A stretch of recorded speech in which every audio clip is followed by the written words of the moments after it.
Hello friends, welcome back to our channel. तो friends, आज हमारा रैपिड फायर राउंड। फ्रेंड्स, आज का जो रैपिड फायर राउंड है ना, उसको देखकर तो आपको 100% मजा आएगा, बिकॉज आज के rapid fire round fully conceptual होने वाला है। अल्टरनेटिंग करंट के चैप्टर के बारे में आपको जितने भी मिसकंसेप्शन होंगे वो सारे मिसकंसेप्शन दूर हो जाएंगे। और आज के लेक्चर आपने अगर सारे क्वेश्चन सॉल्व कर लिए ना, तो आपको अल्टरनेटिंग करंट के चैप्टर में 100% पकड़ बन जाएगी। ठीक है, तो क्वेश्चन स्क्रीन पे आएंगे तो सबसे पहले आपको उसको पॉज करना है, फिर उसको ट्राई करना है। ठीक है, सारे क्वेश्चन कॉन्सेप्चुअल होंगे और जो है आपको सॉल्व करके 100% मजा आएगा। ठीक है, थोड़ा थियोरेटिकल क्वेश्चन भी लूंगा, थोड़े अच्छे लेवल के कॉन्सेप्चुअल क्वेश्चन चुन चुन के लेकर आए हैं आपके लिए। लेकिन मेरा एडवाइस है कि ये लेक्चर अटेंड करने से पहले आप जो लेक्चर से पिछला वो जरूर से देख कर आएँ, नहीं तो कॉन्सेप्ट अच्छा होने बजाय और भी खराब हो सकता है। भाई सीधी सी बात है, अगर आप खराब कॉन्सेप्ट देख के लेक्चर पूरा अटेंड करोगे तो आपको जो कॉन्सेप्ट अच्छे होने बजाय है और भी खराब हो सकता है। ठीक है, तो जैसे ही क्वेश्चन आज उसको पॉज करके ट्राई करना, उसके बाद उसका रिज्यूम करके सॉल्यूशन देखना। तो इतने इन्फॉर्मेशन के साथ शुरू करते हैं अपना lecture.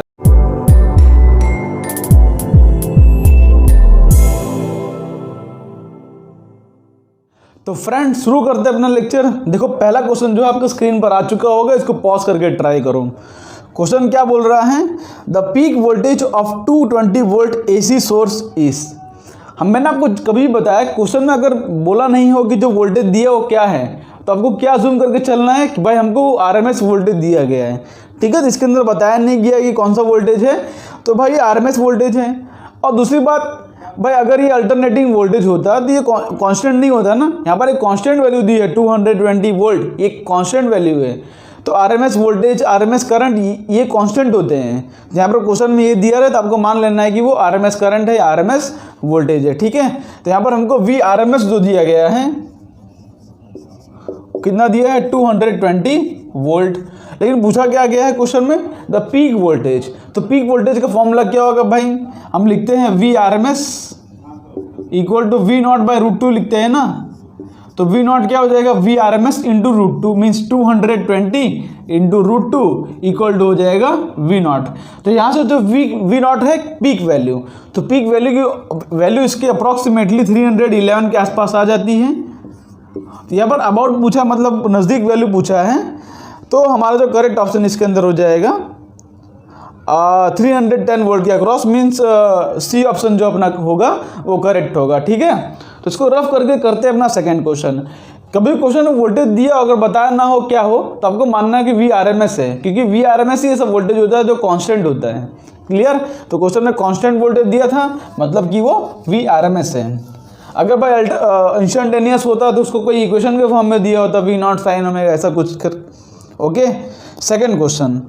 A capacitor act as a infinite resistance for, मतलब एक कैपेसिटर है, वो किसके लिए इनफाइनाइट रेजिस्टेंस दिखाता है बताओ। तो इसके लिए कैसे अप्रोच करेंगे बताओ, ये क्वेश्चन को किस तरह से अप्रोच करेंगे? तो भाई जिसके लिए इसका रेजिस्टेंस सबसे ज़्यादा मैक्सिमम होगा उसके लिए इनफाइनाइट ये रेजिस्टेंस प्रोवाइड करेगा। सिंपल सी बात है। रेजिस्टेंस देखो ध्यान से, हमको पता है कि कैपेसिटिव रिएक्टेंस XC, इसको हम डिफाइन करते हैं 1/ωc। इस तरह से इसको डिफाइन करते हैं। C होता है कैपेसिटेंस, W होता है फ्रीक्वेंसी। अब भाई हमको पता है कि W क्या होता है? Angular frequency. अब हमको पता है कि for DC source, for DC मतलब डायरेक्ट करंट का जो सोर्स होता है, फॉर DC करंट जो ओमेगा इक्वल टू होता है 0। भाई सीधी सी बात है, डायरेक्ट करंट मतलब क्या? Constant current. तो कांस्टेंट करंट का जो फ्रीक्वेंसी होता है 0 होता है। इस तरह से हम कांस्टेंट करंट ड्रॉ करते हैं। भाई उसका फ्रीक्वेंसी क्या होता है? वो 0 होता है। तो डीसी करंट की फ्रीक्वेंसी 0 होती है, मतलब उसकी ओमेगा जो है वो 0 है। अब डीसी करंट के लिए ओमेगा 0 होगा, तो ध्यान से देखो यहाँ पर 0 पुट करेंगे तो एक्सी की जो वैल्यू आ रही है ना, एक्सी की वैल्यू क्या आ रही है? इन्फानाइट आएगी। 1/0 क्या होता है? इन्फानाइट। इसका सीधा सा मतलब है कि जो कैपेसिटर है वो डायरेक्ट करंट को पास नहीं होने देता, बस अल्टरनेटिंग करंट होता है उसको इस तरह से पास होने देता है। ठीक है, ये याद करने का तरीका क्या है कि देखो अल्टरनेटिंग करंट यहाँ से कूद के निकल जाएगा, डायरेक्ट करंट आके यहाँ से ब्लॉक हो जाएगा। इस तरह से याद रखने का तरीका है। लेकिन इसका एक्चुअल रीज़न क्या है कि भाई जो डीसी करंट होता है उसका ओमेगा 0 होता है, फ्रीक्वेंसी 0 होती है। फ्रीक्वेंसी 0 मतलब कि कैपेसिटेंस, मतलब कैपेसिटिव रिएक्टेंस वो इन्फाइनाइट हो जाता है। ये कैपेसिटर रिएक्टेंस एक तरह का रेजिस्टेंस ही होता है। ये इन्फाइनाइट हो गया मतलब क्या कि यहाँ से कोई करंट पास नहीं करेगा। भाई ये एक्सी इन्फाइनाइट हो गया तो करंट की वैल्यू क्या बोलते हैं, वी अपॉन एक्सी करूँगा तो करंट की वैल्यू अप्रॉक्सीमेटली 0 आ जाएगी ना। लेकिन ये कौन से केस की बात कर रहा हूँ, मैं डीसी करंट की बात कर रहा हूँ। भाई अगर कोई एसी सोर्स होता उसका कुछ ना कुछ तो फ्रीक्वेंसी होता, ठीक है। तो हमारा करेक्ट ऑप्शन हो गया डीसी सोर्स, मतलब ए ऑप्शन हमारा करेक्ट है। ओके, तो फ्रेंड्स देखो अब थर्ड क्वेश्चन आपके स्क्रीन पर आ चुका होगा, उसको पॉज करके ट्राई करो। क्या लिखा है, an AC source is connected to a capacitor, मतलब एसी सोर्स कनेक्ट किया है कैपेसिटर से। Will the RMS current increase decrease और remain constant if the dielectric is inserted. भाई एक डीसी सोर्स मान लो, एसी सोर्स है जिसको हमने कैपेसिटर से कनेक्ट कर दिया। लो एसी सोर्स है जिसको हमने कैपेसिटर से कनेक्ट कर दिया, ये हमारा एसी सोर्स, ठीक है। अब पूछा क्या गया है कि भाई कि अगर हमने डाइलेक्ट्रिक स्लैब डाल दिया, मतलब कैपेसिटर के बीच में अगर हम डाइलेक्ट्रिक स्लैब डाल देते हैं इस तरह से, मतलब डाइलेक्ट्रिक स्लैब का जो डाइलेक्ट्रिक कांस्टेंट मान लो के है, ठीक है। तो बोल रहे हैं कि क्या बोल रहे हैं, विल द आरएमएस करंट, मतलब इसके अंदर जो करंट जा रहा था पहले आई आरएमएस जो कि कांस्टेंट होता है, तो वो इंक्रीज करेगा डिक्रीज करेगा या कांस्टेंट रहेगा, ये हमारा क्वेश्चन है। भाई सिंपल सी बात है, अगर आप कैपेसिटर की सी मतलब के डालोगे तो हमारा जो सी इक्विवेलेंट आ जाता है, उसके बाद वो हो जाता है के टाइम्स ऑफ सी। पर डाइलेक्ट्रिक स्लैब इंसर्ट करने से हमने चैप्टर नंबर 2 में पढ़ा है ना कि उसका कैपेसिटेंस के टाइम इंक्रीज कर जाता है। तो कैपेसिटेंस अगर के टाइम इंक्रीज करेगा तो अगर मैं कैपेसिटिव रिएक्टेंस लिखूं जो कि हो जाएगा 1/ωc, तो जो एक्सी डैश मतलब फाइनल वैल्यू जो आएगी वो आ जाएगी 1/kωc। भाई के की वैल्यू डेफिनेटली ग्रेटर देन 1 होती है किसी मटेरियल की, बिकॉज एयर का 1 होता है, मतलब उसके बाकी सिवा मटेरियल ग्रेटर देन 1 होती है। तो यहाँ पर ये वैल्यू ग्रेटर देन 1 हो जाएगी, जो हमारा एक्सी रिएक्टेंस हो जाएगा ना। देखो यहाँ पे ये वैल्यू ग्रेटर देन 1 मतलब ये वैल्यू इंक्रीज हो गई, तो रिएक्टेंस मतलब ये जो है ये डिक्रीज कर जाएगा। ये क्या कर देगा, डिक्रीज कर, रेजिस्टेंस डिक्रीज कर गया। अब I equal to V upon X C करूँगा, I equal to V upon X C. अगर ये वैल्यू कम हो रही है तो करंट हमारी क्या हो जाएगी, इंक्रीज। मतलब पहले जो करंट था हमारा, अब उसकी जो वैल्यू आएगी वो क्या करेगी, भाई आरएमएस करंट जो होगा वो इंक्रीज कर जाएगा। बात क्लियर है। भाई सी इक्विवेलेंट बढ़ गया, सी इक्विवेलेंट बढ़ गया मतलब कैपेसिटेंस बढ़ गया, तो के टाइम सी हो गया, मतलब ये वैल्यू जो है बढ़ गई है, तो ये वैल्यू जो है घट जाएगी। अगर ये रेजिस्टेंस घट गया तो करंट बढ़ जाएगा, जितना कम रेजिस्टेंस उतना ज़्यादा करंट। सिंपल सी बात है। तो हमारा जो इसके अंदर आंसर होगा आरएमएस करंट वो इंक्रीज होगा। बात क्लियर है, आरएमएस करंट क्या करेगा, इंक्रीज करेगा। ओके, तो होप सो ये क्वेश्चन समझ पड़ा होगा कि भाई कैपेसिटेंस के अंदर डाइलेक्ट्रिक डालने से उसकी कैपेसिटेंस बढ़ जाती है, उसकी वजह से कैपेसिटिव रिएक्टेंस घट जाती है, सॉरी घट जाती है, इसकी वजह से करंट बढ़ जाता है। ओके, तो अब करते हैं अपना नेक्स्ट क्वेश्चन। सारे क्वेश्चन कॉन्सेप्चुअल होंगे, ज़्यादा बहुत कैलकुलेशन नहीं होगी, एक दो अच्छे लेवल के क्वेश्चन लाया हूँ मैं। 2 alternating currents are given by, एक करंट दिया गया दूसरा करंट दिया गया। पहला करंट का equation I1 equal to I0 sin ωt, दूसरा करंट का equation I equal to I0 sin ωt plus 5। माने क्या बोला है, will the RMS values of the current be equal or not. RMS मतलब क्या होता है, कांस्टेंट करंट, और आई आरएमएस की वैल्यू क्या होती है, भाई साइनोसॉइडल ग्राफ हो उसके लिए आई आरएमएस की वैल्यू होती है I0/√2। इसका निकालने का तरीका भी हमको पता है भाई, square root mean square, square करके रूट लेके एवरेज लेके हम उसका अंडर रूट कर देते हैं। लेकिन भाई अगर साइनोसॉइडल ग्राफ हो, मतलब साइन वाला ग्राफ हो, तो इतना कुछ करने की जरूरत ही नहीं है। हमने इसका पहले से आंसर निकाल कर रखा है कि साइनोसॉइडल ग्राफ के लिए आई आरएमएस इक्वल टू I0/√2 आता है। मतलब भाई विल द आरएमएस करंट भी डिफरेंट और इक्वल, एक पहला करंट का इक्वेशन दिया, दूसरा करंट का इक्वेशन दिया है, दोनों साइनोसॉइडल ग्राफ है, तो दोनों में आई आरएमएस क्या आ जाएगा, मैक्सिमम वैल्यू I0/√2। अब दोनों में क्या है कि मैक्सिमम वैल्यू सेम है, दोनों में मैक्सिमम वैल्यू क्या है, I0 है, तो दोनों के लिए आरएमएस करंट क्या आएगा, सेम आएगा। मतलब इस केस में हमारा जो आंसर होगा इक्वल होगा। ठीक है, दोनों के आरएमएस वैल्यू क्या होगा, इक्वल, क्योंकि साइनोसॉइडल ग्राफ के लिए हमने आरएमएस की वैल्यू निकाली है जो कि I0/√2 आती है। I0 क्या होता है, मैक्सिमम करंट, दोनों में मैक्सिमम करंट सेम है, मतलब क्या है कि RMS value will be equal. ठीक है, अगर हो सके ना आज के जितने क्वेश्चन करा रहा हूँ सारे क्वेश्चन को नोट भी करते जाना, बिकॉज क्वेश्चन अच्छे लेवल के कॉन्सेप्चुअल हैं। अल्टरनेटिंग करंट के चैप्टर के अंदर आपका जो है पकड़ और मजबूती से बन जाएगा। ठीक है, क्या लिखा है यहाँ पे, what is the reactance of the capacitor connected to a constant DC source. ये तो वही क्वेश्चन पूछ लिया फिर से घुमा फिरा के, भाई रिएक्टेंस क्या होगा कैपेसिटर का अगर डीसी सोर्स से कनेक्ट होगा। रिएक्टेंस क्या होता है, एक्सी इक्वल टू 1/ωc, और डीसी सोर्स के लिए ओमेगा इक्वल टू 0 होता है। तो क्या बोलते हैं कैपेसिटिव रिएक्टेंस क्या होता है, इन्फाइनाइट। अभी जो हमने क्वेश्चन किया है ना उसके जैसे ही सेम टू सेम क्वेश्चन है, तो इसके अंदर कुछ ज़्यादा कुछ चेंज नहीं है। इसके अंदर एक्सी की वैल्यू क्या होती है 1/ωc, और डीसी सोर्स के लिए ओमेगा इक्वल टू 0 होता है। इसका मतलब क्या है कि कैपेसिटिव रिएक्टेंस जो कि हो जाएगा इन्फाइनाइट। ये तो अभी हमने किया, खाली उसका दूसरे तरीके से ये क्वेश्चन पूछ लिया है। क्लियर, तो नेक्स्ट क्वेश्चन करते हैं। अब देखो नेक्स्ट क्वेश्चन हमको दिया है एन एसी सर्किट, जिसके अंदर हमको करंट का इक्वेशन दिया है। करंट का इक्वेशन क्या दिया गया है हमको, I equal to 4 sine 100 pi T plus 30 degree. तो पी दिया मतलब पाई समझना उसको। The current become maximum for the first time. ठीक है, करंट फर्स्ट टाइम मैक्सिमम कब होगा, बताओ। यहाँ पे करंट की इक्वेशन दी है, ये करंट का हमको मैक्सिमम वैल्यू फाइंड करना होगा, तो मैं क्या करूँगा बताओ। ठीक है, हमको टाइम ढूंढना है, तो किस तरह से इसको अप्रोच करेंगे।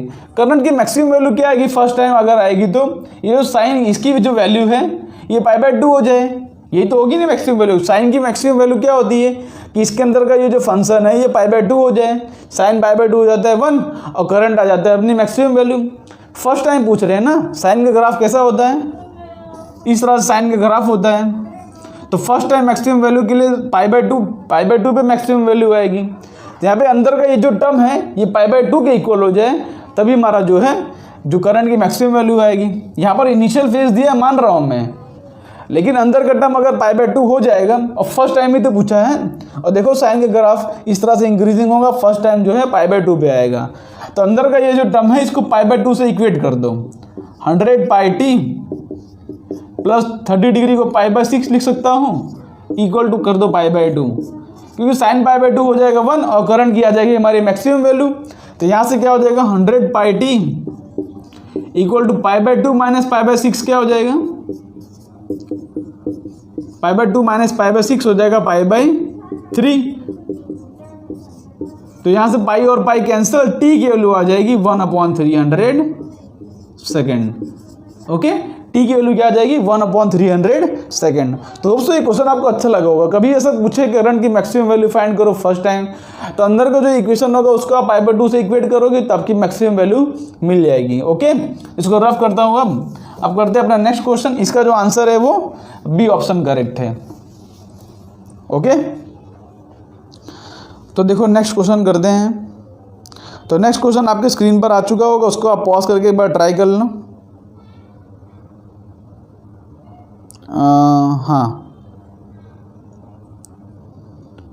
हाँ, एक मिनट।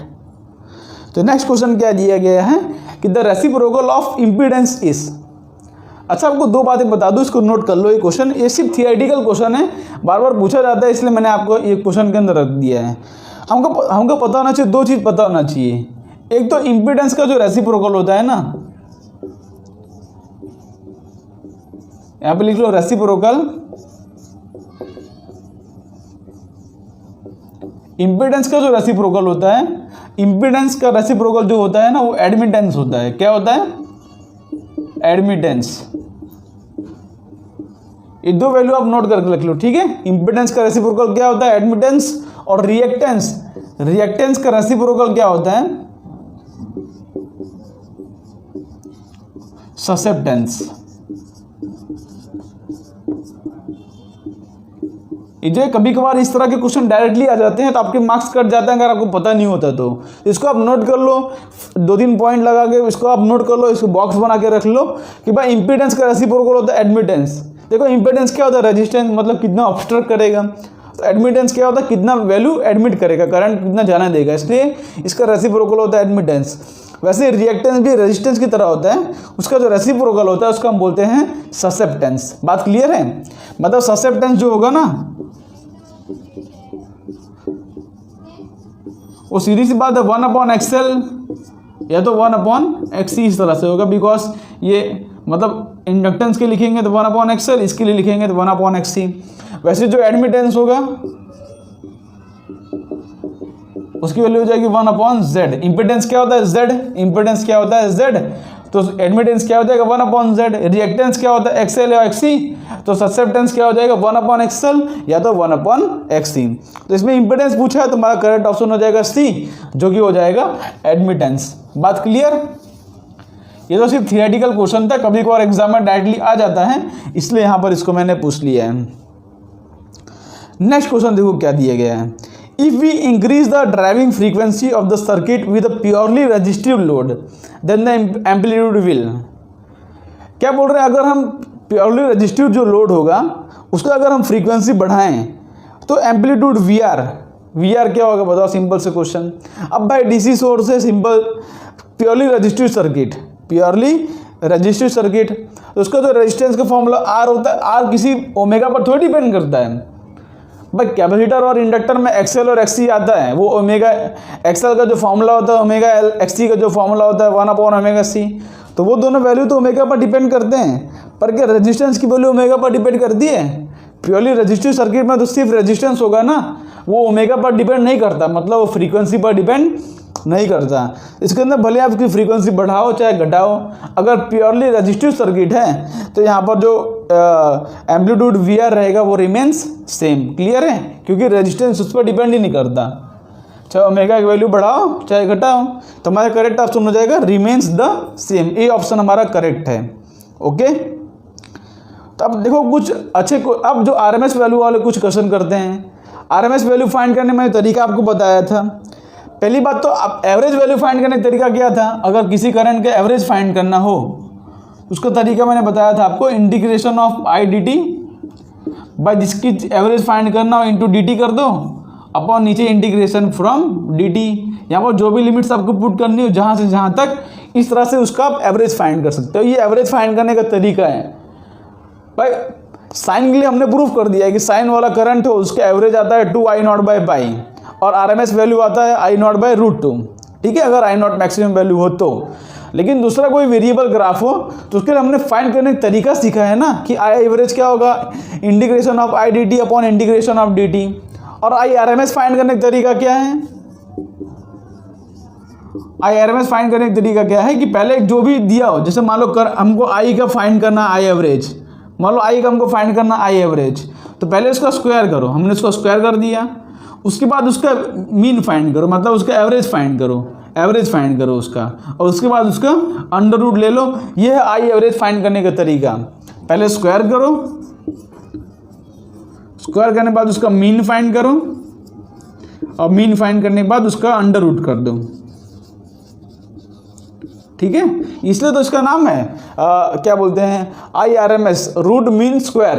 उल्टा फाइंड करो, स्क्वायर करो, मीन करो, उसके बाद उसका रूट ले लो। ठीक है, इस तरह से इसका अप्रोच होता है, इसको सॉल्व करने का तरीका मैंने आपको सिखाया भी है।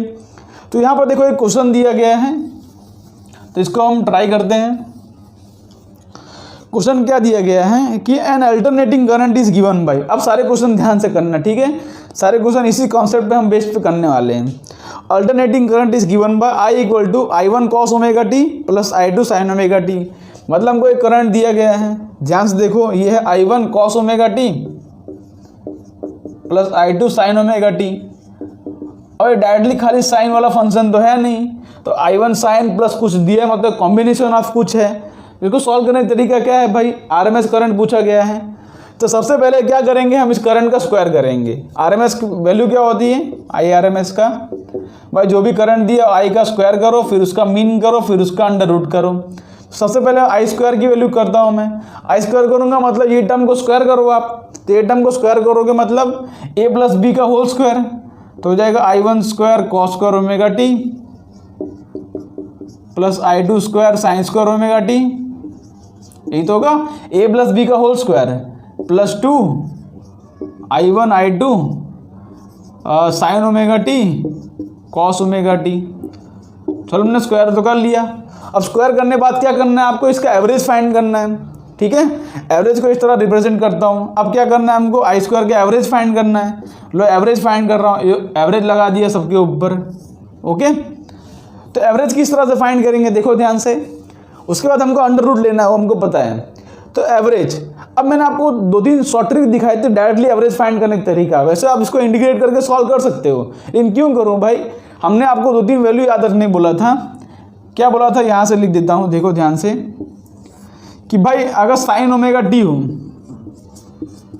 और कॉस ओमेगा टी हो, तो एक फुल साइकिल में उसका जो एवरेज आता है वो क्या आता है, 0। मतलब आई करंट का जो एवरेज आता है वो 0 आता है, ठीक है। और साइन स्क्वायर ओमेगा टी हो या तो कॉस स्क्वायर ओमेगा टी हो, तो इसका जो एवरेज आता है 1/2 आता है फॉर 1 फुल साइकिल। बात क्लियर है। तो ये मैंने आपको डायरेक्टली याद रखने को बताया था आपको लेक्चर के अंदर ही, तो इसको अभी नोट कर लो भाई अगर नहीं पता हो तो। साइन या कॉस हो, उसका एक साइकिल के अंदर एवरेज आता है 0, हमने प्रूव भी किया था इसको। और साइन स्क्वायर ओमेगा टी या कॉस स्क्वायर ओमेगा टी हो, उसका फुल साइकिल में एवरेज क्या आता है 1/2, जिसको आप नोट कर लो, डायरेक्टली इसके अंदर पुट करते हैं। तो देखो आई स्क्वायर का एवरेज क्या आ जाएगा भाई, इधर I1 स्क्वायर है, ये I1 स्क्वायर है, ये तो कांस्टेंट वैल्यू है ना, I1 तो और I2 कांस्टेंट है, तो भाई इसका कांस्टेंट वैल्यू का एवरेज तो सेम ही आता है भाई। मान लो कोई 5 है, तो 5 का एवरेज क्या आएगा, 5 आएगा ना, 5 divide by number of terms, तो कांस्टेंट टर्म का एवरेज तो सेम आता है, तो कांस्टेंट टर्म का एवरेज वही आ जाएगा I1 स्क्वायर। अब कॉस स्क्वायर ओमेगा टी, इसका एवरेज क्या आ जाएगा 1/2 प्लस I2 स्क्वायर का भी एवरेज वही आएगा, और साइन स्क्वायर ओमेगा टी, इसका एवरेज क्या आ जाएगा 1/2। और बाकी यहाँ पे देखो sine omega T cos omega T ये दिया, इसका एवरेज तो हो जाएगा 0, मतलब ये टर्म हमारा हो जाएगा 0। तो इतना टर्म आ रहा है, ये हमारा आई स्क्वायर का एवरेज का है। लेकिन अगर I R M S find करना हो ना हमको, तो इसका हमको अंडर रूट लेना पड़ेगा। इसका अंडर रूट ले लो, I1 square plus I2 square divide by 2, तो इसका हमारा आंसर ये हो जाएगा, ठीक है। तो देखिए कौन सा ऑप्शन है मैच कर रहा है, तो हमारा जो करेक्ट ऑप्शन हो जाएगा वो सी ऑप्शन हो जाएगा, जो कि I1 square plus I2 square divide by 2। इस तरह से इस क्वेश्चन को अप्रोच किया जाता है। कोई भी टाइम वेरिएबल दिया हो साइनसॉइडल के सिवाय, तो उसको इस तरह से हम सॉल्व करते हैं। बाकी साइनसॉइडल हो उसका वैल्यू तो हमको पता है कि भाई I0/√2 आता है। और RMS करंट होता क्या है, पर हम वेरिएबल करंट को कांस्टेंट करंट से रिप्लेस करना चाहते हैं। मैंने आपको लेक्चर के अंदर एकदम गोट के ये बात समझाई है कि किसी भी वेरिएबल करंट को अगर हम कांस्टेंट करंट से रिप्लेस करना चाहें तो उसके लिए हम ढूंढते हैं IRMS भाई, क्योंकि हर जगह वेरिएबल करंट यूज़ नहीं कर सकते ना सर्किट के अंदर, हर बार आपको इंटीग्रेट करना पड़ेगा। इसलिए हम एक टर्म हमने डिफाइन किया IRMS। ये क्या होती है, पूरी सर्किट के लिए कांस्टेंट होती है, चाहे किसी भी टाइम के लिए ढूंढो IRMS की वैल्यू हमेशा सेम आती है, ठीक है। तो हमारी IRMS की वैल्यू इसके अंदर आ गई। इस तरह से इसको सॉल्व किया जाता है। ओके, तो देखो नेक्स्ट क्वेश्चन आपके स्क्रीन पर होगा, इसको आप एक बार पॉज करके ट्राई करो, ठीक है। अब नेक्स्ट देखो, नेक्स्ट क्वेश्चन भी सेम इसी तरह का है। क्या बोला गया है कि the electric current in a circuit is given by, हमको करंट का इक्वेशन दिया है I=I0t/τ, इस तरह से इक्वेशन दिया for some time. The RMS current for the period 0 to τ, मतलब 0 से लेके τ सेकेंड तक IRMS की वैल्यू क्या होगी हमको फाइंड करना है। अब मैं सिंपल, ये भी इक्वेशन साइनसॉइडल इक्वेशन तो है नहीं, साइन का इक्वेशन तो है नहीं, अगर इसको RMS फाइंड करना है हमको तो भाई रूट मीन स्क्वायर वाला कॉन्सेप्ट लगाना पड़ेगा। तो किस तरह से इसको सॉल्व करेंगे, सबसे पहले करो इसका स्क्वायर, तो इसका स्क्वायर करते हैं तो क्या हो जाएगा I0 square t square upon τ। अब इसका हमको एवरेज फाइंड करना है, तो अब पिछले वाले का तो हमको एवरेज पता था साइन स्क्वायर ओमेगा टी का 1/2 होता है, लेकिन इसका एवरेज तो पता नहीं है हमको। तो एवरेज वाला अपना फॉर्मूला यूज़ करेंगे। आई एवरेज का फॉर्मूला क्या होता है, integration of I dt upon integration of dt। अब भाई यहाँ आई की जगह पे आई स्क्वायर है, तो यहाँ पे क्या हो जाएगा integration of I square dt upon integration of dt। भाई जो भी टर्म दिया मैंने आपको बताया था कि जो भी करंट का इक्वेशन दिया यहाँ पे आई स्क्वायर है ना, तो आई स्क्वायर का एवरेज फाइंड कर लेंगे हम। तो आई स्क्वायर की वैल्यू ये है upon integration dt upon dt। तो यहाँ पे आई एवरेज ढूंढते हैं हम, आई स्क्वायर का एवरेज क्या हो जाएगा, इसका जो आई स्क्वायर की वैल्यू क्या है I0 square t square upon tau, इसका इंटीग्रेशन फ्रॉम 0 से लेकर टाउ तक बोला है, तो 0 से लेकर टाउ तक इसका इंटीग्रेशन कर दो, अपॉन टाइम में 0 से लेकर टाउ तक, तो इंटीग्रेशन ऑफ dt हो जाता है t। तो देखो यहाँ पे dt लिखता हूँ, चलो यहाँ पे लिख देता हूँ 0 से लेके टाउ तक। तो इसको फर्दर सॉल्व करूँगा तो क्या होगा, जो कांस्टेंट उसको बाहर निकाल दो, I naught square constant, tau constant, integration of integration of T square, ठीक है, फ्रॉम 0 से लेकर टाउ तक। और नीचे क्या बचा गया है, नीचे टाउ का इंटीग्रेशन करेंगे तो यहाँ पे एक टाउ बचेगा, ठीक है। तो देखो dt का इंटीग्रेशन टी, तो टाउ माइनस 0 हो जाएगा टाउ, तो एक टाउ का टर्म एक्स्ट्रा आ जाएगा, यहाँ पर टाउ स्क्वायर कर देता हूँ, ठीक है। तो नीचे वाला टर्म निकल गया, ओके। तो यहाँ पर देखो क्या हो गया, अब टी स्क्वायर का इंटीग्रेशन क्या हो जाएगा, टी क्यूब बाई 3, यहाँ पे लिख दो tau square, okay, tau square हो जाएगा ना।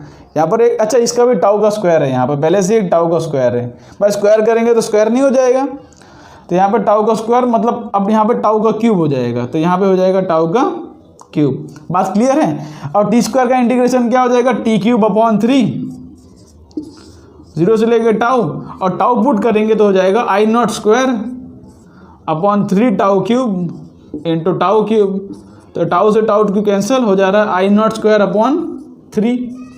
और आरएमएस वैल्यू फाइंड करना हो तो भाई इसका अंडर रूट ले लो, तो आई आरएमएस की वैल्यू क्या हो जाएगी, आई नॉट बाई √3। इस तरह से क्वेश्चन को अप्रोच करना था। यहाँ मत छोड़ देना, अंडर रूट करना मत भूलना लास्ट में। ये तो एवरेज आई स्क्वायर का एवरेज है, लेकिन उसका अगर हमको आरएमएस वैल्यू फाइंड करना हो तो उसका अंडर रूट लेना पड़ेगा ना। आई आरएमएस क्या होता है, इसका अंडर रूट, ये तो होता है आई आरएमएस। बात क्लियर है। तो इस तरह से इस क्वेश्चन को अप्रोच करना था। इसका आंसर है आई नॉट बाई √3। ओके, तो होप सो क्वेश्चन समझ पड़ा होगा। देख लेते हैं भाई कैमरा ऑन है कि नहीं। ओके, यहाँ पर कैमरा चालू है, ठीक है। चलो फिर नेक्स्ट क्वेश्चन करते हैं। देखो नेक्स्ट क्वेश्चन आपके स्क्रीन पर आ चुका होगा, इसको भी एक बार पॉज करके ट्राई करो। कुछ अलग तरीके के क्वेश्चन करते हैं जिससे कि आपको मजा आए। आप देखो एक क्वेश्चन करते हैं, देखो अच्छा क्वेश्चन है ये। क्वेश्चन को एकदम पॉज करके ध्यान से, टाइम लगे 10 मिनट लगे तो भी चलेगा, लेकिन क्वेश्चन को पॉज करके ट्राई जरूर करना। ओके, क्वेश्चन क्या दिया है, determine the RMS value of semi circular current wave which has a maximum value of A. मतलब यहाँ पे जो वेव दिया है ना, कुछ सेमी सर्कुलर फॉर्म में दिया है इस तरह से। बहुत अच्छे लेवल क्वेश्चन है, बहुत मस्त क्वेश्चन है। मतलब कुछ सेमी सर्कल जैसा दिया है। यहाँ पर ये टॉप पॉइंट है वो भी हमको दिया है, मैक्सिमम वैल्यू ऑफ ए। मतलब ये हमारा ए है, ये हमारा -a है, ये हमारा +a है। और क्या बोला गया है, maximum value of A x axis है यहाँ पर, और ये मेरा वाई एक्सिस है।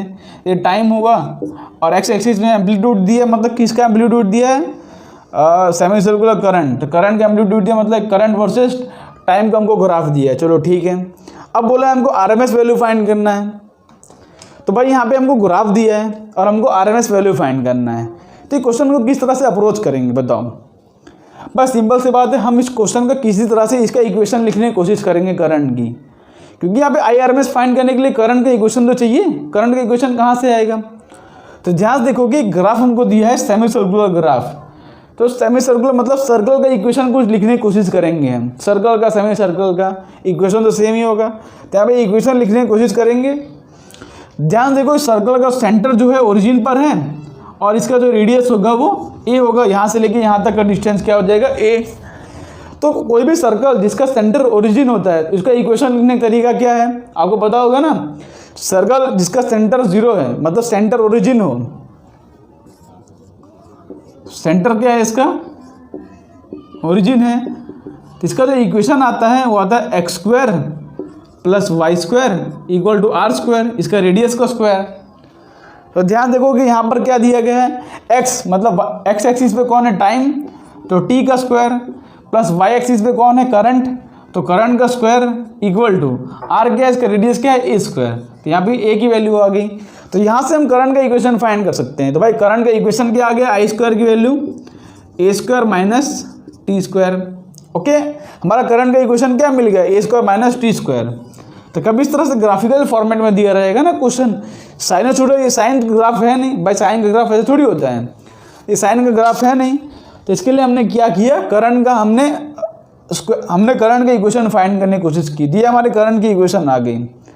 अब हमको पता है भाई कि अगर I R M S find करना हो तो हमको भाई आई स्क्वायर का एवरेज का मीन करना पड़ेगा, सॉरी आई स्क्वायर का मीन लेके उसका अंडर रूट करना पड़ेगा, तो इसको हमको सॉल्व करना पड़ेगा।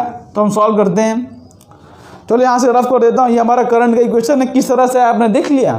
तो मैं करंट का इक्वेशन यहाँ से हटा देता हूँ। तो करंट का इक्वेशन क्या था, I square equal to A square minus of T square आया था, ये तो आया था, I square plus T square equal to A square. Okay ठीक है। अब उसी वैल्यू को हम सॉल्व करते हैं। सबसे पहले इसका स्क्वायर करेंगे, इसका स्क्वायर तो किया ही है, अब इसका एवरेज करना है हमको। तो एवरेज ऑफ इसका एवरेज करेंगे, integration of A square minus of T square और नीचे इंटीग्रेशन ऑफ डी टी। अब बताओ कहाँ से कहाँ इंटीग्रेट करेंगे इसको, हमको यहाँ से लेके यहाँ तक एवरेज फाइंड करना, पहली बात आरएमएस फाइंड करना है ना। तो आपको पता होगा भाई आरएमएस चाहे आप हाफ साइकिल फाइंड करो, चाहे आप आधे साइकिल, चाहे आधे से भी आधे, आरएमएस की जो वैल्यू आती है वो सेम आती है ना भाई। आपको जब मैं आरएमएस वैल्यू डिराइव कर रहा था तो मैंने आपको क्या बताया था, चाहे आप फुल साइकिल के लिए फाइंड करो, चाहे आप हाफ साइकिल के लिए फाइंड करो, चाहे आप T/4 टाइम के लिए, चाहे T/2 टाइम के लिए, आरएमएस की वैल्यू हमेशा सेम आती है। वैसे मैं यहाँ पे आपको फुल साइकिल करके दिखाता हूँ, लेकिन अभी मैं आपको हाफ साइकिल का भी करके दिखाऊंगा, दोनों में देखो आंसर सेम आता है। ओके, ऐसे में एक और क्वेश्चन लेके आया हूँ, तो आपको जो है आरएमएस के एकदम माइंड खुल जाएगा, आरएमएस क्वेश्चन के कॉन्सेप्ट के रिलेटेड आपको। ओके क्लियर है ना। चलो तो यहाँ पर पहले इसका हम फारेंगे आरएमएस, कहाँ से कहाँ तक, -a से लेके +a तक। तो -a से लेके +a तक मैं फुल साइकिल के लिए फाइंड करता हूँ। वैसे चाहे हाफ साइकिल के लिए करो, चाहे उससे भी आधा करो, आंसर हमेशा सेम आएगा। मैं इसको दो तरीके से आपको सॉल्व करके दिखाऊंगा। ये क्या है, आई स्क्वायर की वैल्यू है, इसका एवरेज है, ठीक है, और इंटीग्रेशन फ्रॉम -a से +a। तो इसका आंसर क्या हो जाएगा, देखो a square minus T square, इसका इंटीग्रेशन भाई इंटू डी टी करना रह गया, डी टी मत भूलना। Okay, because I square D T upon integration of D T. तो ए स्क्वायर डी टी, ए स्क्वायर ये कांस्टेंट टर्म है, इसका इंटीग्रेशन क्या हो जाएगा, ध्यान से देखो, ए स्क्वायर इंटू टी। भाई मान लो कोई 1 हो तो 1 का इंटीग्रेशन क्या होगा, टी, सिंपल 1 इंटू टी, वही तो होगा ना। ये तो कांस्टेंट है ए स्क्वायर, उसका इंटीग्रेशन हो गया टी, और टी स्क्वायर का इंटीग्रेशन हो जाएगा t³/3। और वैल्यू कहाँ से आएगी, -a से लेके +a तक। और नीचे क्या बचा है, नीचे dt के जो t हो जाएगा, और t में वैल्यू पुट करेंगे तो +a माइनस ऑफ -a। भाई वैल्यू पुट करोगे ना, +a minus a, b minus a put करते हैं ना, तो ये नीचे वैल्यू जो है वो 2a हो जाएगा। क्या हो जाएगा नीचे, 2a। ओके, तो इसको अब सॉल्व करते हैं, वैल्यूज पुट करते हैं। ध्यान से देखो, पहले वैल्यू पुट करेंगे तो क्या आएगा, यहाँ पे t देखो +a पुट करूंगा तो यहाँ पे हो जाएगा a³ माइनस ऑफ a³/3। अब माइनस, यहाँ -a पुट करो तो यहाँ पे t की जगह और -a पुट करोगे तो यहाँ पे हो जाएगा -a³। और यहाँ पे t की जगह और -a पुट करेंगे तो माइनस माइनस, ये माइनस और माइनस प्लस हो जाएगा a³/3। और नीचे तो है 2a, नीचे है 2a। अब इसको सॉल्व करो, देखो ध्यान से, a³ minus minus plus a³ हो जाएगा तो 2a³ हो जाएगा, और -a/3³ माइनस यहाँ पे हो जाएगा तो -a/3 तो जाएगा -2a/3, 2a³/3 अपॉन नीचे तो 2a है ही, चलो अपॉन नीचे तो 2a है। तो इसका फर्दर आंसर क्या हो जाएगा, ध्यान से देखो, 3 × 6 - 2 हो जाएगा 4a³/3 और नीचे इंटू 2a है, ठीक है, नीचे इंटू 2a है। ओके, कुछ गड़बड़ तो नहीं की हमने, चलो तब ठीक है। -a से लेके +a तक करना था, तो यहाँ से a से a कैंसिल हो जाएगा, यहाँ पर a² बचेगा। तो ध्यान से देखो, हमारा आई स्क्वायर का जो एवरेज आ गया, आई स्क्वायर का हमारा जो एवरेज आ गया वो क्या आ गया, 4a²/3। अब हमको IRMS फाइंड करना हो तो इसका अंडर रूट ले लो, इसका अंडर रूट लेगे तो क्या हो जाएगा, √4/3। अच्छा 4/3 नहीं आएगा, नीचे 2a था तो 2 से 2 कैंसिल हो जाएगा। ओके, तो 2a/3 आ रहा है, इसका अंडर रूट लेंगे हम तो ये हमारी वैल्यू आ गई 2a²। ओके, तो देखते हैं हमारा कौन सा ऑप्शन मैच कर रहा है। तो हमारा जो ऑप्शन मैच कर रहा है वो सी ऑप्शन है भाई। इसको ए स्क्वायर को बाहर निकाल लोगे तो ए हो जाएगा ना, अंडर रूट के बाहर निकाल लो तो हो गया ए। ओके, तो हमारा IRMS की वैल्यू ये आ गई। क्लियर है किस तरह से सॉल्व करना है भाई। अगर इस तरह से वेरिएबल इक्वेशन दिए और साइनोसॉइडल के सिवाय, तो पहले इक्वेशन बनाओ, उसका इक्वेशन बना के इसको इस तरह से उसका अप्रोच लगाओ। अच्छा देखो, इसी क्वेश्चन को अगर चाहो तो आप हाफ साइकिल करते हैं ना, हाफ साइकिल, तो भी आंसर सेम ही आता है। देखो जैसे एवरेज का फुल साइकिल में 0 आ रहा था, लेकिन हाफ साइकिल में 2I0/π आ रहा था एवरेज, आई एवरेज का। लेकिन IRMS का चाहे कितने भी साइकिल को फाइंड करो, IRMS की वैल्यू हमेशा I0/√2 आ रही थी, याद है वो साइन वाले ग्राफ में। लेकिन यहाँ तो कुछ ना कुछ वैल्यू आएगी, लेकिन वो कॉन्स्टेंट रहेगी। चलो मैं आपको हाफ साइकिल के लिए फाइंड करके दिखाता हूँ। तो हाफ साइकिल में इक्वेशन क्या लिखेंगे, यहाँ पे 0 से लेके +a तक इंटीग्रेट करूंगा मैं इसको मैं इंटीग्रेट करता हूँ। देखो I² का एवरेज का इंटीग्रेशन फ्रॉम 0 से लेके a तक इंटीग्रेशन करूंगा, कोई दिक्कत नहीं, तो भी आपका आंसर यही आएगा, √2/3। अब यहाँ पे वैल्यू क्या लिखी है, a² - t², लास्ट में यही आने वाला है, यही तो आएगा। तो डायरेक्टली वैल्यू पुट करते हैं ना, अंदर तो इक्वेशन तो सेम ही रहेगा। तो आएगा a² t और -t³/3 इंटीग्रेशन फ्रॉम 0 से लेके a। और नीचे क्या करेंगे भाई, नीचे dt की इंटीग्रेशन करेंगे 0 से लेके a तक, तो a - 0 नीचे आ जाएगा a, नीचे क्या आ जाएगा a। क्लियर है, a - 0 क्या हो जाएगा a। अब यहाँ पे वैल्यू पुट करेंगे तो क्या हो जाएगा a³ - a³/3, बाकी 0 पुट करेंगे तो 0 हो जाएगा, और नीचे एक का टर्म है एक्स्ट्रा। तो देखो ध्यान से क्या आ रहा है यहाँ पे, 3 - 1 हो जाएगा 2a³ a। तो देन देखो वही वैल्यू आ गई हमारी 2/3a²। तो IRMS फाइंड करेंगे तो जाएगा √2/3 × a। तो चाहे आप फुल साइकिल के लिए फाइंड करो चाहे हाफ साइकिल, हमेशा वैल्यू आपको सेम आएगी। तो आपको देख लेना, आपको आपके सिग्निफिकेंट मतलब किस मेथड से आपको इजी पड़ता है, उस मेथड से आप अप्रोच लगा के इसको इजीली आप सॉल्व कर सकते हो। ओके, तो देखो इसी तरह का एक और क्वेश्चन लेते हैं। अब इसको तो आप पॉज करके पक्के से ट्राई करना। ओके ठीक है, तो इस क्वेश्चन को रफ कर दे रहा हूं। इसी तरह का एक और क्वेश्चन लेते हैं जिसमें इसी तरह से RMS वैल्यू हमको फाइंड करना पड़ेगा। तो देखो ध्यान से, वो क्वेश्चन आपके स्क्रीन पर आ चुका होगा। अब इसको तो आप पक्के से ट्राई करना, खुद से इक्वेशन बनाओ और खुद से इसको सॉल्व करने की कोशिश करो। तो देखो नेक्स्ट क्वेश्चन जो है आपके स्क्रीन पर आ चुका होगा। नेक्स्ट क्वेश्चन जो है आपके स्क्रीन पर आ चुका होगा। मैं आपको ऑप्शन दे दूं यहाँ पे, चलो ऑप्शन दे देता हूँ मैं। एक ऑप्शन दे देता हूँ मैं V0/√3, बी ऑप्शन दे देता हूँ मैं V0/√2, सी ऑप्शन दे देता हूँ मैं V0/2 और डी ऑप्शन दे देता हूँ मैं 2V0/√3। इस तरह से क्वेश्चन को देता हूँ। मेरे को बताओ कि इसके अंदर ये RMS वैल्यू को मैंने ऑप्शन दिया है, ठीक है। यहाँ पर एवरेज भी फाइंड करना है, RMS भी फाइंड करना है।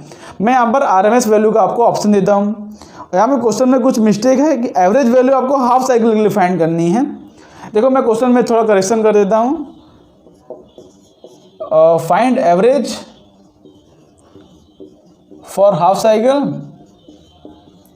क्योंकि फुल साइकिल में एवरेज फाइंड करोगे तो 0 आ जाएगा ना। अगर आप 0 से लेकर t तक एवरेज फाइंड करोगे फुल साइकिल के लिए, तब तो आंसर आपको 0 ही आ जाएगा। ±0 हो गया, खत्म, एवरेज तो 0। इसलिए फुल साइकिल के लिए एवरेज में मत फाइंड करो, find average for half cycle. और उसके बाद IRMS, या तो चलो इसको फुल साइकिल रखो, फुल साइकिल 0 आंसर आ जाएगा। हमारा मेन काम क्या है इसके अंदर कि RMS फाइंड करना है किसी तरह से। हाफ साइकिल तो ढूंढ सकते हो ना इक्वेशन बना के, कोई दिक्कत नहीं, तो हाफ साइकिल रखो चलो। और सेकंड क्वेश्चन है फाइंड RMS वैल्यू। अब RMS के लिए ऐसा नहीं लिख सकता कि फुल के लिए फाइंड करो, हाफ के लिए फाइंड करो, क्योंकि सबके लिए वो सेम ही आएगा, चाहे आधे के लिए करो चाहे पूरे के लिए करो, आंसर आपका हमेशा सेम आएगा। तो यहाँ पे देखो क्वेश्चन क्या दिया है, the average and RMS value for saw tooth voltage. हमको यहाँ पे इस तरह से इक्वेशन दिया है। चलो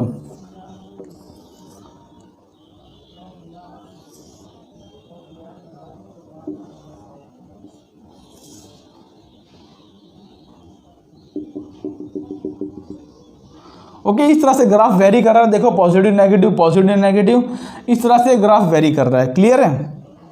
यहाँ पे ये जो वैल्यू है ये प्लस वी नॉट है, और नीचे जो वैल्यू दी है हमको ये वाली, ये माइनस वी नॉट है। बात क्लियर है? ये जो टाइम हमको दिया है t/2 है, ये टाइम हमको दिया है 3t/2। तो इस तरह से ग्राफ वेरी कर रहा है। ओके, तो बताओ इस ग्राफ को किस तरह से आप सॉल्व करोगे। सबसे पहले काम करो कि ये भाई स्ट्रेट लाइन है, स्ट्रेट लाइन का इक्वेशन लिखो, स्ट्रेट लाइन का इक्वेशन लिख के इस ग्राफ को सॉल्व करने की कोशिश करो, और आपके ऑप्शन पहले इसको आप पॉज करके ट्राई कर लो। चलो मैं इसको सॉल्यूशन फाइंड करता हूँ।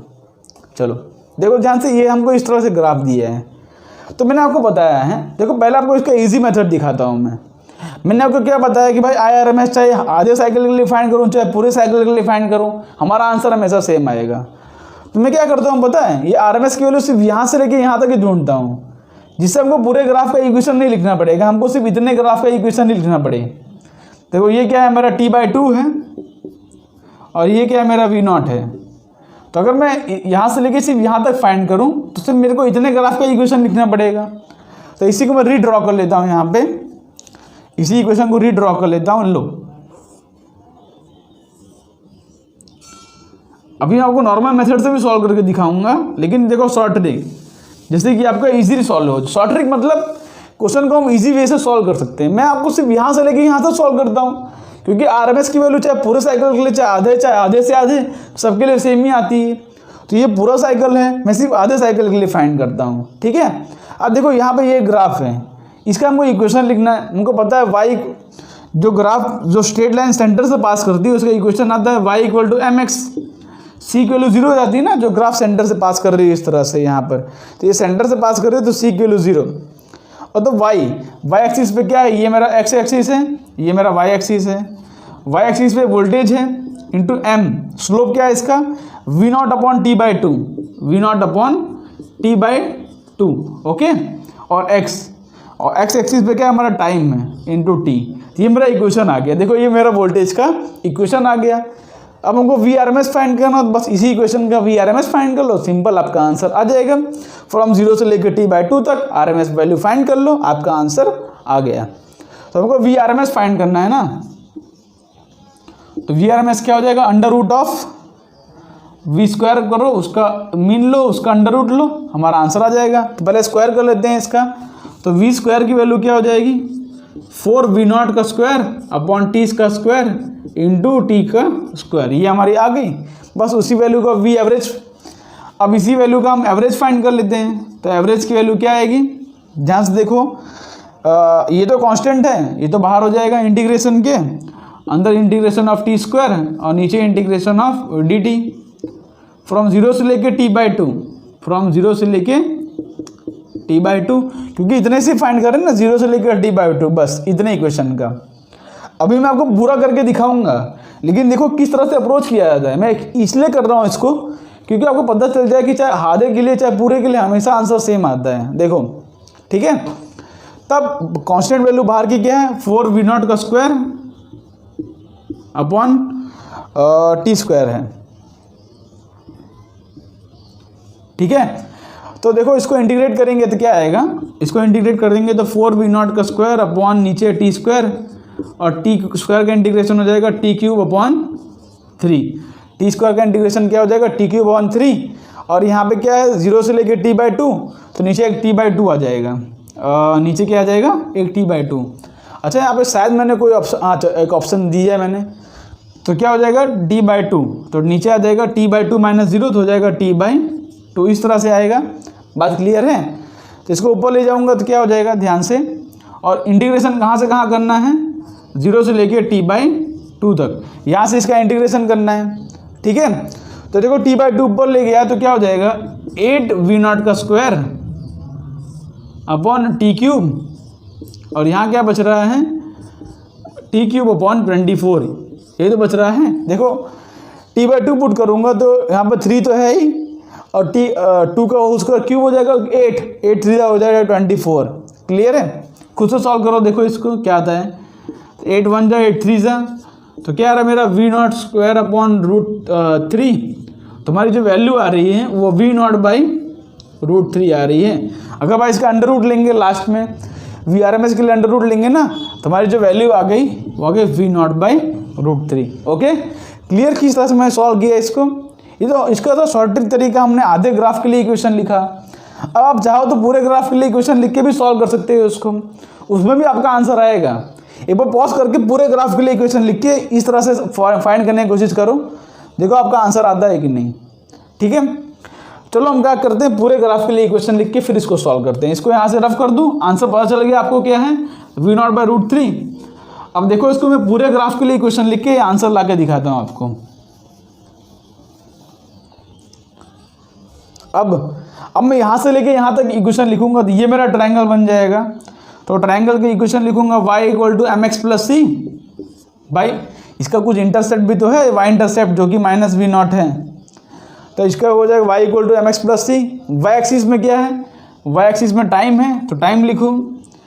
x स्लोप क्या है इसका, ये देखो, ये ट्रायंगल देखो, ये भी V0 है मैग्नीट्यूड, तो 2V0/t। देखो ये पूरा टाइम कितना है, ये t है, तो स्लोप क्या हो जाएगा 2V0/t।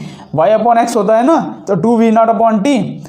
x एक्सिस में क्या है, टाइम है। अच्छा, y एक्सिस में वोल्टेज है, y एक्सिस में वोल्टेज है, x एक्सिस में क्या है, टाइम, प्लस ये V0, ये क्या है, इसका x इंटरसेप्ट है -V0, तो ये हो जाएगा -V0। तो ये मेरा इक्वेशन आ गया, ये मेरा इक्वेशन आ गया। बस इसी इक्वेशन को स्क्वायर करके अंडर रूट करके फाइंड करो IRMS, आंसर आ जाएगा। देखो स्क्वायर करता हूँ इसका V², तो इसका a + b का होल स्क्वायर क्या हो जाएगा, 4V0² t² × t² plus V0 का स्क्वायर माइनस, देखो a - b का होल स्क्वायर करूँगा, इसका स्क्वायर करता हूँ तो क्या आएगा, a² + b² -2ab, तो -2 × ये 2V0/t है ना, तो 4 हो जाएगा, 4V0/t × t। ओके, a भी होगा ना, तो 4V0 का स्क्वायर t × t, यही तो आ रहा है। देखो a² + b² + 2a × b, तो 4V0/t × t यही आ रहा है। चलो अब इसका हमको एवरेज फाइंड करना है, अब v का हमको एवरेज फाइंड करना है V² का, तो वही अपना इंटीग्रेशन करेंगे हम। ठीक है, इंटीग्रेशन करेंगे। ध्यान देखो V0² सब में कांस्टेंट है, V0² सब में कांस्टेंट है, तो V0² बाहर निकाल देता हूँ। चलो अंदर क्या बच रहा है, इंटीग्रेशन के अंदर 4t² t² +1 माइनस क्या बच रहा है, V0² बाहर हो गया, 4t/t। ओके, इस तरह से इसको सॉल्व किया। अब ध्यान से देखो इंटीग्रेशन कहाँ से कहाँ करेंगे, 0 से लेकर t तक, तो 0 से लेकर t तक इंटीग्रेशन करेंगे, और नीचे भी आता है ना डिनोमिनेटर में, नीचे भी डिनोमिनेटर में आ जाएगा एक t, 0 से लेकर t तक इंटीग्रेशन करेंगे तो नीचे भी एक t आ जाएगा। तो ये जो t है इसको मैं यहाँ पे लिख देता हूँ। ठीक है, ये t इसको मैंने यहाँ पे लिख दिया। क्लियर है। अब इसका इंटीग्रेशन फ्रॉम 0 से लेकर t, इंटीग्रेशन करो इसका, तो क्या हो जाएगा 4t³ / t², 4t³ / 3t², t³ / 3 हो गया, plus t minus 4t² / 2t, integration from 0 से लेके t।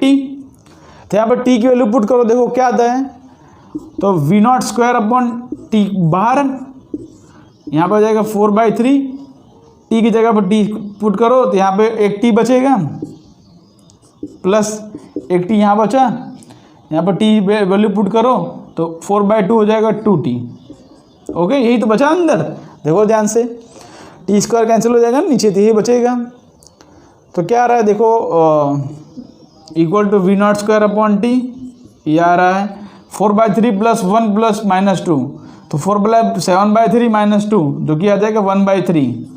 भाई 4/3 + 1 - 2 क्या हो जाएगा, 7/3 - 2, तो आ जाएगा 1/3, ये हमारा आ जाएगा 1/3। ओके, क्लियर है। t भी है यहाँ पे, t/3 हो जाएगा, तो t से t कैंसिल, हमारा आंसर आ गया V0² / 3, अंडर रूट लेंगे तो जाएगा V0/√3। ओके, तो ये आ गई हमारे RMS की वैल्यू। तो चाहे पूरे ग्राफ के लिए फाइंड करो चाहे आधे ग्राफ के लिए फाइंड करो, आपका आंसर हमेशा सेम आएगा। ओके, तो दोस्तों आपको दोनों क्वेश्चन अच्छे लगे होंगे। तो इसको रफ करके आप करते हैं अपना नेक्स्ट क्वेश्चन। नेक्स्ट क्वेश्चन भी कुछ इसी तरह का कॉन्सेप्चुअल क्वेश्चन लेते हैं, उसके बाद हम ओके। तो देखो नेक्स्ट क्वेश्चन जो है आपके स्क्रीन पर आ चुकी होगी, उसको आप एक बार पॉज करके ट्राई कर लो, फिर उसको भी हम सॉल्व करने की कोशिश करते हैं। अगर आपको पूरा लेक्चर एक साथ नहीं देख पा रहे हो तो कोई बात नहीं, ब्रेक लेके देख सकते हो, लेकिन क्वेश्चन आपको स्किप मत करना, सारे क्वेश्चन बिना ट्राई किए मत जाना। और हो सके तो सारे क्वेश्चन आप नोट कर लेना, जिससे कि आपको बहुत फ़ायदा होगा फ्यूचर में।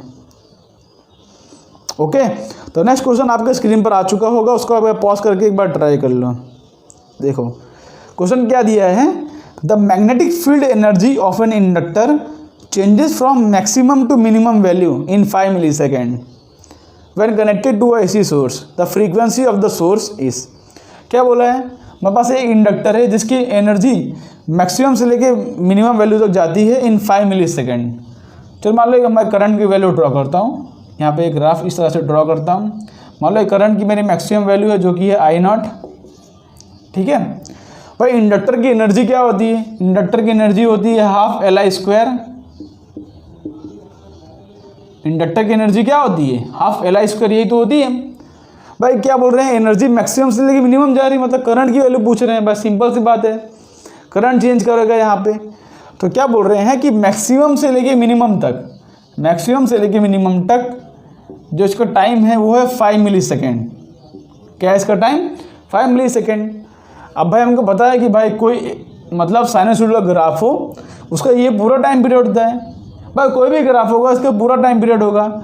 ये जो टाइम है ये T/4 है, ये 5 मिलीसेकेंड क्या है, T/4 टाइम है ना भाई। इतना T/4 T/4 T/4 T/4, तो मान लो T/2 है, ये T है, इतना पूरा T/2 है, ये कितना होगा T/4। तो T/4 टाइम में ये मैक्सिमम से लेके मिनिमम तक जा रहा है ना। पूरा T है, देखो ये पूरा T है, आधा होगा T/2, ये कितना होगा T/4। मतलब T/4 टाइम में, मतलब T/4 इक्वल टू 5 मिलीसेकेंड है। T/4 क्या है मेरा 5 मिलीसेकेंड। तो यहाँ तो टाइम पीरियड क्या हो जाएगा इसका 20 मिलीसेकेंड, मतलब पूरे ग्राफ का टाइम पीरियड क्या हो जाएगा 20 मिलीसेकेंड। लेकिन पूछा हमको फ्रीक्वेंसी, फ्रीक्वेंसी क्या होता है 1 टाइम पीरियड, तो 1/20 मिलीसेकेंड, 20 मिलीसेकेंड, ठीक है। तो 20 इंटू 10⁻³ जो कि ऊपर हो जाएगा 10⁻³ हो जाएगा, तो 1000/20 वैल्यू क्या आ गई 50 हर्ट्स। हमारा आंसर क्या आ जाएगा 50 हर्ट्स। क्लियर है किस तरह सॉल्व किया हमने ये इन्फॉर्मेशन से हमने टाइम पीरियड ढूंढ लिया। अब फ्रीक्वेंसी का फॉर्मूला होता है 1 टाइम पीरियड, हमारा आंसर आ गया 50 हर्ट्स। क्लियर है भाई। मैक्सिमम से लेके मिनिमम तक इतना टाइम कितना होगा, ये मैक्सिमम वैल्यू, करंट की I0 मैक्सिमम वैल्यू है और ये मिनिमम वैल्यू है, ये टाइम लगा ना 5 मिलीसेकेंड, तो T/4 है। तो हमने इससे आंसर लगा के 20 मिलीसेकेंड हमारा जो 50 हर्ट्स हमारा आंसर आ गया। ओके, तो होप सो ये क्वेश्चन समझ पड़ा होगा। तब करते हैं अपना नेक्स्ट क्वेश्चन। तो देखो नेक्स्ट क्वेश्चन स्क्रीन पर आ चुका होगा।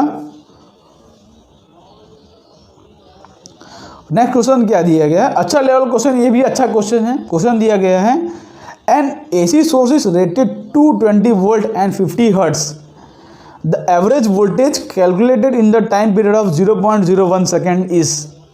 बताओ, और यहाँ पे ऑप्शन दिया है must be 0, may be 0, never 0 और डी ऑप्शन दिया है। अच्छा, मस्ट, में, ये सब जो वर्ड्स होते हैं ना बहुत ही इंपॉर्टेंट कीवर्ड होते हैं। मस्ट मतलब कि भाई 100% ये आंसर करेक्ट है, चाहे कोई भी केस ले लो आंसर ये करेक्ट होगा, ठीक है। जैसे नेवर 0 मतलब कभी भी 0 नहीं होगा, चाहे कोई भी केस आ जाए आंसर 0 नहीं होगा। और मे मतलब क्या होता है भाई, हाँ हो सकता है 0 कभी कभार, कोई केस ऐसा है जहाँ पे 0 हो सकता है, ठीक है। तो कोई ऐसा कोई आंसर हो जहाँ पर कोई भी केस ऐसा है जहाँ पर 0 नहीं है, बिल्कुल मतलब आंसर नहीं आ रहा है, तब मस्ट वाला आंसर टिक करेंगे। लेकिन कोई भी ऐसा ऑप्शन हो जाए, मतलब कोई भी ऐसा कंडीशन केस आप ढूंढ लो कि भाई वहाँ पर ऐसा कुछ हो रहा है, तो हम मे वाला आंसर टिक करते हैं, ठीक है। मे और मस्ट बहुत ही इंपॉर्टेंट, बहुत ही ट्रिगर पॉइंट वाले कीवर्ड्स होते हैं। और इसका मल्टीपल करेक्ट ऑप्शन है, मल्टीपल करेक्ट ऑप्शन नहीं है, हाँ, मल्टीपल करेक्ट इसके अंदर ऑप्शन हो सकता है, ठीक है। जिसको एक बार पॉज करके ट्राई करो। क्वेश्चन क्या दिया है, एन एसी सोर्स, मान लो हमारे पास एक एसी सोर्स है यहाँ पर, ठीक है। क्या बोल रहे हैं, एसी सोर्स जिसका रेटेड 220 वोल्ट है। ये तो आरएमएस वैल्यू होगी, आपको पता ही होगा। फ्रीक्वेंसी दी है 50 हर्ट्ज। अब फ्रीक्वेंसी से हम क्या डिटरमाइन कर सकते हैं, टाइम पीरियड इसका। तो फ्रीक्वेंसी क्या होता है, 1 अपॉन टाइम पीरियड। तो टाइम पीरियड की वैल्यू हो जाएगी 1 अपॉन 50, जिसकी वैल्यू आती है 0.02 सेकेंड। ये तो इसका टाइम पीरियड है, मतलब पूरे ग्राफ का जो टाइम पीरियड है वो कितना है, 0.02 सेकेंड। अब क्या पूछ रहा है यहाँ पे, the average voltage calculated in the time interval of 0.01 second. अब बताओ, क्वेश्चन बहुत अच्छा क्वेश्चन है। एवरेज वोल्टेज 0.01, 0.01 क्या है, ये टाइम पीरियड का आधा है, मतलब ये T/2 है। मतलब T/2 टाइम तक अगर आप एवरेज फाइंड करते हो, अगर आप एवरेज जैसे यहाँ से लेके यहाँ तक एवरेज फाइंड करोगे, हमने फाइंड किया, इसका आंसर क्या आता है, 2V0/पाई। वी एवरेज क्या आता है, वी एवरेज क्या आता है, 2V0/पाई। कहाँ, यहाँ से लेके यहाँ तक फाइंड करो, चाहे यहाँ से लेके यहाँ तक, तो इसकी वैल्यू 2V0/पाई होता है, हमको पता है। तो बताओ इसका आंसर क्या होगा, never 0, 220/√2, may be 0, must be 0, क्या आंसर होगा इसका। तो इसका जो करेक्ट ऑप्शन है ना, ध्यान से देखो, इसका जो करेक्ट ऑप्शन होगा वो मे बी 0 होगा, मे बी 0। अगर आपने नेवर 0 टिक किया होगा, मतलब आपने कॉन्सेप्चुअल मिस्टेक कर दी। आपने सिर्फ 0 से लेकर T/2 चेक किया, T/2 से लेकर T तक चेक किया, हाँ भाई यहाँ से लेकर यहाँ तक एवरेज फाइंड करूँगा तो कभी 0 नहीं आएगा ना, क्योंकि पूरा पॉजिटिव है। और यहाँ से लेकर यहाँ तक फाइंड करूँ, T/2 से लेकर T तक, तो पूरा का पूरा नेगेटिव है, इसका भी 0 नहीं आएगा आंसर। एवरेज अगर यहाँ से लेकर यहाँ तक फाइंड करता तब 0 आ सकता था बाई चांस। लेकिन देखो, एक केस ऐसा भी हो सकता है जहाँ पर हाफ टाइम पीरियड में भी एवरेज 0 आ सकता है। देखो ध्यान से, इसी ग्राफ के अंदर, क्योंकि यहाँ पर टाइम पीरियड तो स्पेसिफाई किया ही नहीं है ना, तो हम चाहे कोई भी केस लें, कोई भी ऐसा केस बचना नहीं चाहिए जिसके अंदर इसका आंसर 0 है। तो अगर मैं यहाँ से लेके यहाँ तक ढूंढूंगा ना, तो देखो ये भी हाफ साइकिल है, ये भी T/2 टाइम है, ये भी T/2 है, T/4 है, T/4 है, T/2 है। तो इस साइकिल में देखोगे ध्यान से, तो आधी वैल्यू पॉजिटिव है और आधी वैल्यू इसके अंदर क्या है, नेगेटिव। मतलब अगर देखो इसके अंदर टाइम पीरियड डिफाइन नहीं किया ना, कहाँ से कहाँ तक पूछ रहे हैं, क्वेश्चन में स्पेसिफाई नहीं किया कि कहाँ से कहाँ तक पूछ रहे हैं। तो यहाँ पर मैंने एक केस ऐसा बना दिया कि जहाँ पर ऊपर पॉजिटिव है, नीचे नेगेटिव है। तो इस केस में क्या हो जाएगा, हमारा आंसर वी एवरेज क्या हो जाएगा, 0। ओके, हाँ इस सब केस में 0 नहीं आ रहा था, लेकिन यहाँ पे क्या हो गया, 0 हो गया। तो हमारा जो करेक्ट ऑप्शन है मे बी 0। भाई एक ऐसा केस है जहाँ पर हमारा 0 आ रहा है। ओके, और भी केस हो सकते हैं, यहाँ पर एक ऐसा केस है जहाँ पर 0 आ रहा है, तो मस्ट बी 0 रॉन्ग आंसर। भाई हमेशा 0 नहीं है ना, इसमें कहाँ 0 है, तो मस्ट बी 0 रॉन्ग आंसर है। और नेवर 0 वो भी रॉन्ग आंसर है। भाई कहीं ना कहीं तो 0 है ही ना, ऐसा तो है नहीं कभी भी 0 नहीं हो रहा है। तो मस्ट बी 0 वो भी रॉन्ग है, क्योंकि यहाँ पर 0 नहीं हो रहा है, मस्ट बी 0। तो यहाँ पर 0 कहाँ है, इसमें 0 तो नहीं है, इसमें तो V average not equal to 0 है, और इसमें वी एवरेज क्या है, 0 है। तो कंडीशन के हिसाब से चेंज कर सकता है। तो मस्ट वर्ड हम यूज़ नहीं कर सकते, हमेशा 0 होगा। नेवर वर्ड भी नहीं यूज़ कर सकते, कभी 0 होगा ही नहीं। यहाँ पर 0 हो रहा है ना।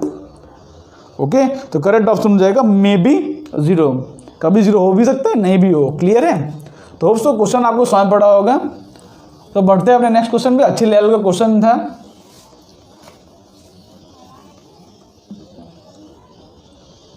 ओके, आई थिंक सो आज के लिए क्वेश्चन इनफ है।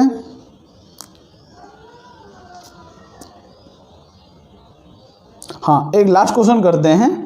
फॉर एन अल्टरनेटिंग करंट, यहाँ पे एक अल्टरनेटिंग करंट दिया है। पहला ऑप्शन दिया है RMS value may be equal to peak value, average value may be equal to peak value.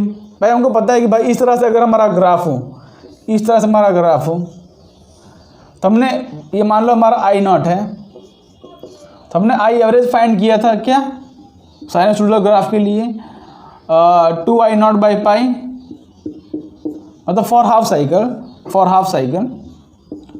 और आई आरएमएस फाइंड किया था, जो कि कहीं के लिए फाइंड करो उसका आंसर आएगा I0/√2।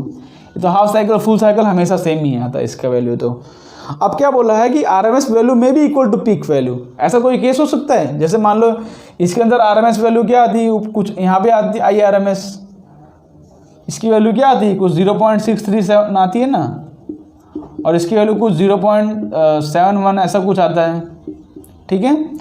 इसकी वैल्यू कुछ ज़्यादा आती है इसके अंदर। लेकिन भाई कोई ऐसा ग्राफ ड्रॉ करो, मान लो मैं इस तरह से ग्राफ ड्रॉ करता हूँ, देखो इस तरह से,